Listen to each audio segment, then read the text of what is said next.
If you're doing cardio, you're killing all your gains. Or are you? What's up, guys? Welcome back to another episode of the Beefy Brothers Podcast. I like to say that as fast as I can. It's kind of a tongue twister for me. It's a nice little challenge. It's a good way to start my morning. As usual, I'm Victor, Julian, and we're the owners, brothers, head liaisons of BeFit. What's up with your nose? I'm just making weird faces. Okay. I think Julian had a little too much caffeine. My I time. think he had a little too much caffeine today, guys, so be wary of that. Not yet, but I'm planning on There's it. some more right there. We've all heard this. We've all maybe believed it at some point. So we're going to dive into it and see if cardio is actually killing your gains or if it's just a nasty myth. So when I was in my 20s, I avoided Many years ago. many moons ago. I was all about strength training. I just wanted to be as jacked and as lean as possible and as strong as possible. So naturally, all meatheads like that avoid cardio because cardio, you associate cardio with like skinny, flabby people. No offense, but that's just the mentality of a 20-year-old, you know. I would have said meathead. flabby. I would have. It is what it is. I said what I said. Anyway, so I thought back then that if I did any cardio at all, especially steady state cardio, like just going on a long run or something, it was going to kill the gains that I worked very hard on. And to my defense, I was what they call a hard gainer, which basically means that we don't put on muscle very easily. So I had to work really hard for the few muscle I did little bit have. of muscle I did have. So I was like, I'm not going to jeopardize that by going on a run or doing cardio. That's what I thought back then. Now, fast forward many years, and not only is cardio super important for me, but we're going to explain why this, I won't say it's a myth because there is a little bit of truth to it. And It's an extreme nuanced. cases, yeah. It's completely extreme cases, and you should definitely be doing cardio, even if your goal is to be as strong, as muscular as possible. Something I'm going to add to that is we had the advantage that we were sporty, Spice. We liked sports. We played a lot of basketball, a lot of football. So we were getting our cardio in somehow. We just weren't thinking about it the same way that like regular people do now. Regular people, we're not regular. That you go out for a run, or you get on the treadmill, you ride the bike or anything like that. And to my defense, I did do sprints a few times a week. So it wasn't like I wasn't doing any cardio, but here's how my mind thought: it's like sprinter's body or marathon runner's body. I think I'm going to go with the sprinter's body. It doesn't work that way, by the way. It's not the sprinting itself that's going to give you a jacked body like those people have. So we'll get into the weeds in this episode. The what? The weeds. Okay, I thought you said the weaves. All right, so let's get right into it. You just mentioned the sprinter's body versus the marathon runner's body, and that's kind of where I wanted to start, because this comes down to I think where everybody's thought comes from is that to be really good at cardio, your body wants you to be light, and to be really good at, obviously, to lift, you have to put on mass. So these things kind of contradict each other. Or so it seems. Yeah. And even in the research, there was something called the interference effect, which was the thought process that if you are dedicating your time to a certain type of training, whether that's, let's say, lifting weights versus doing steady state, like low intensity cardio, your body, those are two completely different physiological processes. So your body can't do both of them super efficiently. One is going to interfere with the other. That was my thought process back then. I want to be as jacked as possible. I need to stimulate my muscles a certain way. Therefore, I can't be interfering with that with all this like long cardio because it's completely different. It's almost on two opposite poles. And that's kind of where that fear lies in that interference effect, even though 99% of our listeners have never probably heard this interference effect, at least the term. Yeah, and for me, it was even worse. If you heard our last podcast, if you haven't heard it, click here, and you're going to get some good insight on... And you're laughing at me again. No, I dropped this. You dropped that because you're laughing at me. No, I'm not. I swear. Every time I mention my insecurities, you just burst out laughing. It's super rude. You're going to see it as I drop water on myself. I'll see it. I will see it. So anyway, if you go back to that podcast, you'll see that my biggest trauma was being too skinny. And then, of course, obviously, you hear from everybody, oh, what are you running for? Oh, if you run, you're going to get skinnier. Exactly. And I was like, okay, no, you're right. I'm never running. Never ran in my 20s, never ran in my teens, unless I was playing a sport. And therefore, now I have a twisted relationship with running, aka I suck at it. But we're trying. That's a really good point, is that people tend to think that cardio is for weight loss or for a specific race or thing that you're getting ready for, in the case of a marathon, right? which is such a ridiculous way to think that cardio, that doing aerobic exercise, which is so beneficial, we all know that for so many reasons, is so closely linked to weight loss. So they see you as a skinny guy, or back then as a skinny guy, running on a treadmill or running outside, they'd be like, why are you even running, dude? Like, you're trying to lose more weight? And it's like, that's not the way it works. But. Yeah, and after hearing that 50 times, I'm like, man, maybe these people are right. Maybe I shouldn't run. Maybe I shouldn't do these long, steady state cardio sessions. And I didn't. And it was good for me because I hated it. Well, that's the thing. That's the thing that I think was like secretly happening Under behind the the covers. curtains, which is, I don't want to running sucks I don't wanna for rush 50 anywhere. minutes. So, well, look at that. I can just do a little hit I don't workout. have to do it. I don't have to do cardio. Awesome. I'm not. And I enjoyed calisthenics. I enjoyed sprinting, all these things. So I'm good with that. I think it's like you said, we were active and we were playing sports. So I would argue that you didn't need to do like dedicated cardio because you're doing all this other stuff. Definitely. We're doing sports that were anaerobic, aerobic. Like I had all facets of. Now that's us. Obviously, the average American isn't on the same boat. And the average lifter is probably not either. They're probably just lifting. Yep. But we know now that modern research shows that that's not really the case, right? Yes and no. This is very nuanced. And that's why I like having these long form podcasts to discuss these things, because like a little quick short form video is not going to explain to you these nuances. So it can interfere. Cardio can interfere with your strength and hypertrophy or like muscle growth. Say no more. I'm not doing cardio no more. However, it depends on how much cardio, and it even, what is it? Is it a hair? It's a hair like this. Okay. It depends on how much cardio you're doing and what type of cardio. They're going to see a shit-eating grin in the middle of that cut. I'm not cutting it. Okay. So what the research shows is that if you're doing about 3 times a week, 30 to 40 minutes at a time, you're pretty much safe. Like you're not going to have any interference when it comes to getting stronger or building muscle. Now, when you go over that, then that's when you can have interference effect, which I found surprising. I actually thought that you would need a lot more cardio to interfere, but that doesn't seem to be the case. What are they saying, like 5 times a week over like an hour They didn't specify, but it said that the safe zone was 3 to 4 times a week, about 30-minute average, which honestly isn't that much. Sounds pretty good to me. Yeah, it's perfect for me. It's like kind of what I strive to do. Exactly. I never do it, but I strive to do it. We all strive, you know? We're all striving here. Basically what you're saying is that these are extreme cases where you're doing either very long or very aggressive bouts of cardio, or extreme cases in the weightlifting department. You're lifting heavy 5-6 days a week with no recovery. Yes, and one of the important things to note is that we always give this marathon runner example, right? Because like, well, look at them.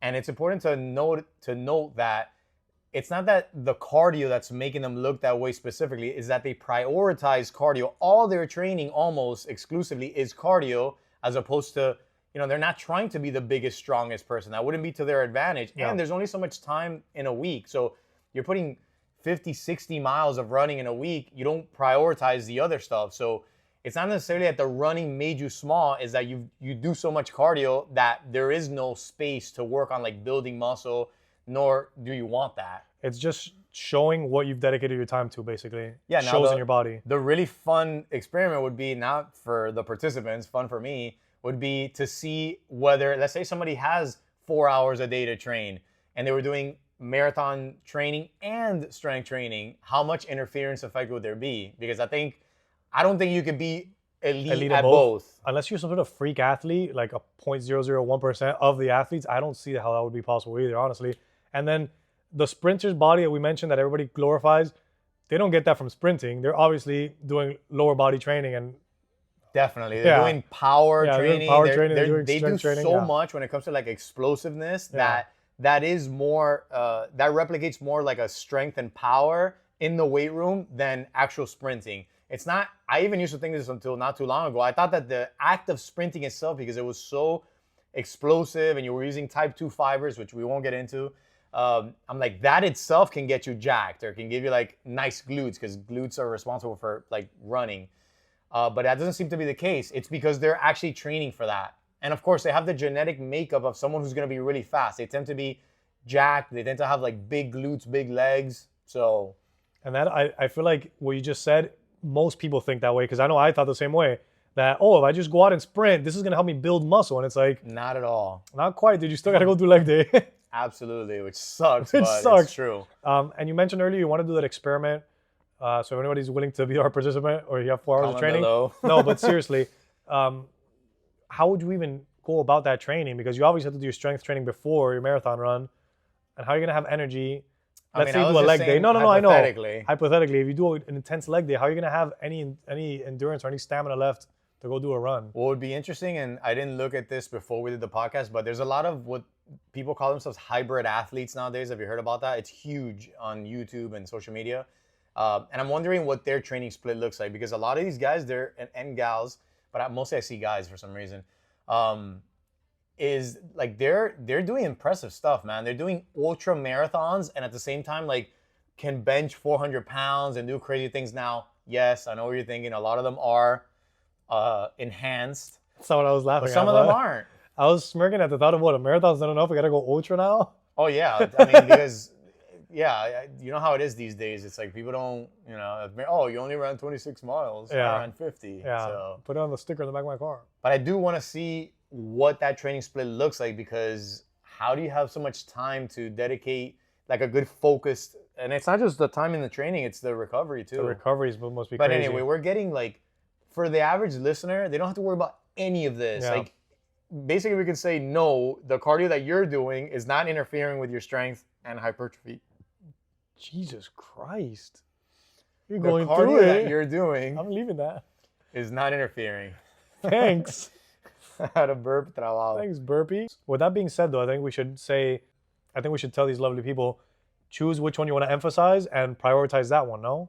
If you want to be more efficient with your cardio, prioritize your cardio. And if you want to build muscle, be more efficient in strength training, prioritize that. Well, what I would say is if you're a beginner, don't worry about any of this. Like just go work out for a year, then come back and listen to this podcast, and then we'll give you more specific advice. What I mean by that is that the advice that you give to a beginner is different than the advice you give to an intermediate, and that's different from the advice you would give to someone who has a specific focus. I've said it before on this podcast, but I'm a big fan of seasonal type of goals, right? Like I'm in the season of, hey, I have a 10K coming up, or I have a half marathon coming up. I'm going to still strength train, because you should all be strength training, but I'm going to prioritize, like you said, cardio for this season. And then come, next year, January, whatever, I'm going to start doing more strength training again and kind of cut back on the cardio. Because again, you're all busy. You don't have the 6-7 days a week to just like, I'm going to go all in on this one thing. Yeah, but you also shouldn't neglect either one. So exactly, it's a hard battle to choose. Yeah, I mean, I don't think it's that hard. It's just scale back and then prioritize. The reason don't stop though. No, the reason I'm saying it's hard is because exercise is already hard enough as it is. Let's say you stumble onto strength training and you enjoy it. Odds are you're not gonna like cardio too. Like it's a very slim chance. So it's hard to not wanna, because a lot of people don't want to do either, to do both. In my opinion, it's hard to do both. Yeah, I guess, and that's why I'm glad that you're my co-host, because sometimes I forget, that I'm not the average person. Like to me, it's not hard. To me, it's like, okay, you just get it done. But the good news is that there's so many ways to skin a cat, right? Like I hate that saying. I know it sucks. If you like, high intensity interval training is cardio, right? So if you are the type of person that, let's say you found Be Fit and you love the group classes, like guess what? You're doing cardio in here. I know it doesn't seem like it, but you're doing cardio. Every time you're doing like metabolic circuits, you're doing exercises without resting in between. In that little bit of rest where you're like standing there, gasping for air, you're working on your aerobic system. You're working on cardio. The only time you're not working on cardio, and you can argue that you are a little bit, but we're getting into like super detailed stuff, is if you're doing like true strength training where you lift something really heavy for 5 and you sit there for 4 minutes. That's when you're really like, heart rate doesn't go up that high, your cardiovascular system isn't doing much work. It's doing some work, but it's these high intensity intervals. If you're doing to any of these studios like Be Fit or any of the other ones, you are getting cardio. Now, of course, I would recommend if you want to be even more efficient or you want to optimize, then you do need your like steady state, your zone 2, where you're at the same heart rate more or less for like 30, 40 minutes. But again, if you hate it, then do something else. I think also what you're saying here is that these other studios, not Be Fit, if you're doing their strength training and you're not resting at all, you're not actually doing strength training at all. You're doing cardio.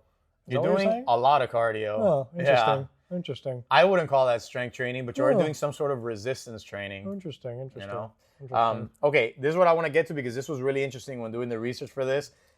Some Young guy. some forms of cardio interfere or like mess with your gains more than others.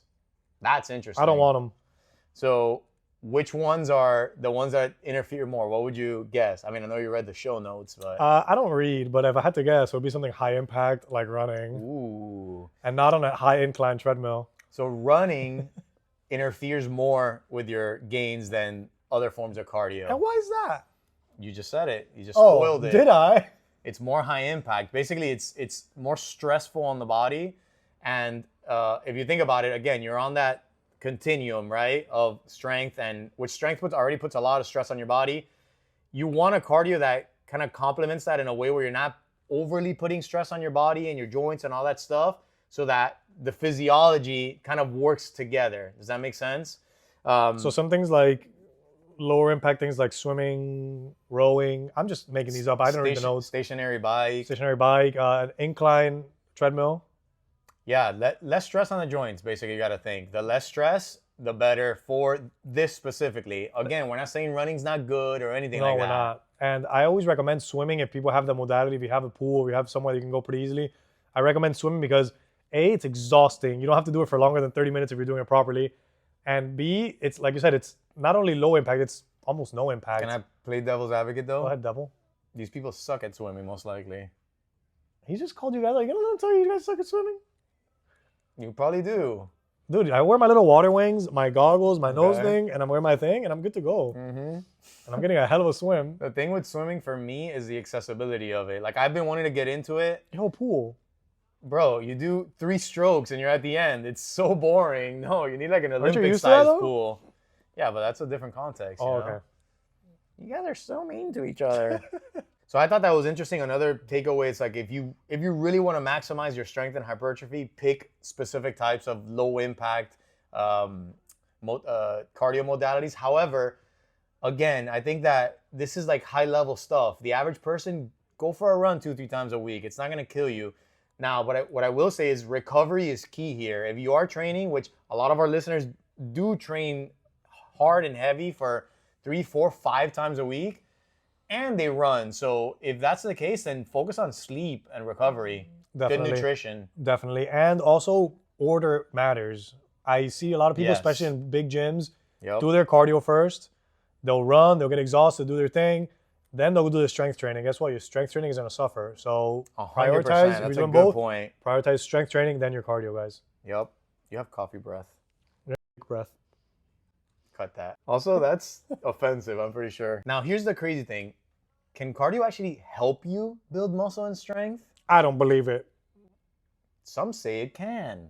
What is this, the intro Let's get again? real What are we doing, the intro infomercially. again? Riddle me this. How can cardio possibly help me lifting heavy weights? I'll give you an example. Have you ever gone out with like a buddy who is like a meathead or just getting back into weights, and let's just say like middle-aged guy hasn't trained in a while, and they do one set and they're huffing and puffing and they require 3-4 minutes in between sets as opposed to like 2 minutes. They're so out of shape, especially from an aerobic standpoint, that they need way more time to recover. So one of the ways that it helps you is it helps you recover quicker in between sets. It's not going to help you when you're actually doing the training, like the lifting, but it's that recovery to get you ready to go for the next set, which can help you train more, have more volume. So it's something as simple as that. Interesting. Doesn't cardio also help you improve blood flow and all that stuff? Yeah, like nutrient delivery. There's waste buildup when you do high intensity training and lifting. The removal of that as well. Think about it. Your body is just a more efficient machine when you're aerobically fit. So it's going to help you in anything that has to do with movement or fitness. You heard that, boys. You heard it here first. And I'll give you an example of this. Somebody that we both train, Oscar, who is a high-level runner. It's insane how I'm always asking him like what his heart rate is, like for recovery purposes in between sets. And his heart rate doesn't go up that high, which means you can push him, make him rest about 1.5 minutes, and you can push him again, and he can lift, and he can go up in weight. And it's amazing the difference between him and somebody who's not aerobically fit, how much longer it takes them to recover. So again, having an aerobic base just helps you so much more when it comes to the actual lifting. Yeah, having an aerobic base just is gonna make you overall just more fit, I guess is a good way to say it. Like, For sure. it helps you in every facet of fitness. Yeah, it's like it's exactly what it sounds like. It's a base. It's like building your engine. Yeah. You know. It's like a really good foundation that you're starting a house on. Exactly. I like pretty girls. So I think all the people here are asking then, how do we do cardio without losing our gains? We just said it, people. Are you not listening? But like, put it in bullet points for us. I'm kidding. So I think that we already got it out of the way that what are you prioritizing, right? Let's say you want to be a general fitness, a little bit better at everything. I know that the importance of strength training. I know the importance of building muscle and all of that. Then if you want to really minimize the interference effect, then keep your cardio between 2 to 4 at most sessions per week, which I already know is going to sound like a lot to some people who are busy. They're like, so 2 you say? Yeah, and then like 30 to 40 minutes, I would say, at a time. And what I would do personally, if you really want to optimize, is I would mix and match your high intensity interval with your low intensity. Now there's nuance here. If you come to be fit, if you come to a studio and you're already doing like metabolics or like circuits, you don't need HIIT. Do not go home and do more HIIT, because again, that's more, you want to manage the amount of stress and impact that you're putting on your body. Yeah, we say it all the time. Exercise at the end of the day is stress. Whether it's positive or negative stress, it's stress. Exactly. So if you want to know what somebody like me does that has been, and the reason I use myself as an example is because I've been doing it for 20 something years, right? So I've gotten to the point where like, okay, I know what feels right for my body and what's like a good balance. Is because I do so much strength training about 4 times a week. Do you? My cardio is only steady state, low intensity. So now I just got a stationary bike at home, which I love. For free? And no, not you for paid free. for it? I paid for it. Wow. And now I just sit there and I'll like work on my iPad and do things 35 minutes, low intensity, zone 2, creeping into zone 1. Or you're pedaling away. And that doesn't put any stress on my body.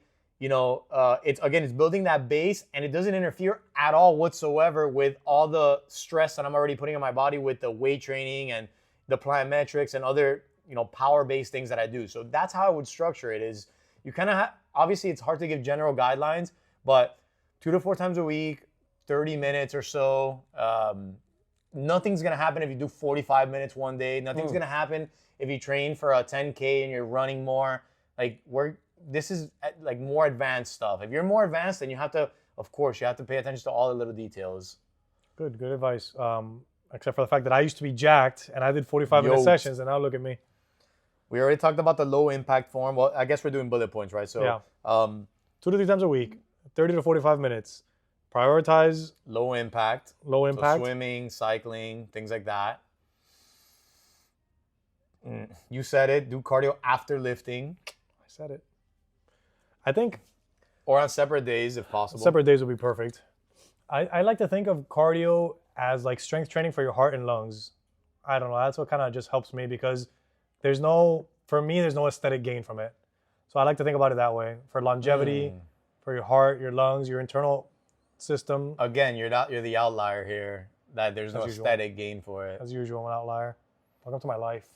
And what I think is interesting is that people tend to see cardio as, like somebody told me the other day, we did their body fat and they weren't like super happy with the results. I gotta do more cardio. Yeah, should I be doing more cardio? And I said no, because I know this person. I already know how much cardio they're doing, and it's like all nutrition. So, little fun fact, to go back to the old me that was doing no cardio, I was also at like 5-point-something% body fat. So the argument there is, I'm gonna put a picture right here. If you would have told me, oh, you need to do cardio to be lean, I would have been like, oh yeah, Buster, check these abs out. You know what I'm saying? But like, it's true. It's like, if I can get there without the cardio, then why would I need to do it? It's the classic young 20-something mentality that I'm sure watches our podcast or listens to other people online, to other fit influencers who are actually giving good advice, and they'll be like, why would I listen to you? You look like that. I look like this, and I'm jacked, and I'm like, and it's like, that doesn't necessarily mean anything. But on the other hand, what I'm trying to say is that people associate cardio with fat loss. So then, like you said,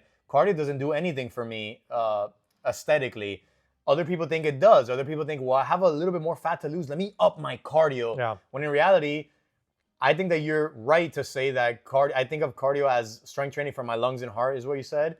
I don't know if I would use the word strength training, but I get your point. Training, yeah. Yeah, I get your point, is that, can we talk about health? Like, we never talk about health. Like, cardio is arguably top 2 things you could be doing for your health. For your health. For